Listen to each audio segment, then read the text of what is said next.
आपकी आवाज़ news channel में आपનું સ્વાગત છે। ડભોઈ નગરપાલિકાની મુદ્દત પૂર્ણ પ્રાંત અધિકારી વડોદરા ગ્રામ્ય વહીવટદાર તરીકે નિયુક્ત નવી કારોબારી સમિતિ રચાય ત્યાં સુધી વહીવટ પ્રાંત અધિકારી સંભાળશે। જો ગુજરાત રાજ્યની કુલ 71 નગરપાલિકાઓની મુદ્દત માર્ચ 2026 દરમિયાન પૂર્ણ થવા જઈ રહી છે, તેમાં ડભોઈ નગરપાલિકાની મુદ્દત 15 માર્ચે પૂર્ણ થવાને કારણે રાજ્યના શહેરી વિકાસ અને ગૃહ નિર્માણ વિકાસ દ્વારા વહીવટીદારની નિમણૂક કરવામાં આવી છે।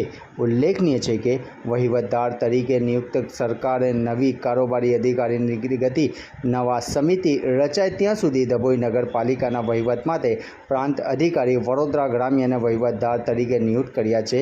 નિર્ણયો લઈ શકતા નથી, પરંતુ નગરપાલિકાના દૈનિક વહીવટી કાર્યો સંભાળવાની જવાબદારી રહેશે। હવે જોવાનું આ રહ્યું કે વહીવટદાર હેઠળ ડભોઈ નગરપાલિકાનું વહીવટી કામકાજ કેટલું પ્રજાલક્ષી અને અસરકારક બને છે, તેમ જાણવા મળ્યું હતું। રિપોર્ટર રફીક મંસૂરી,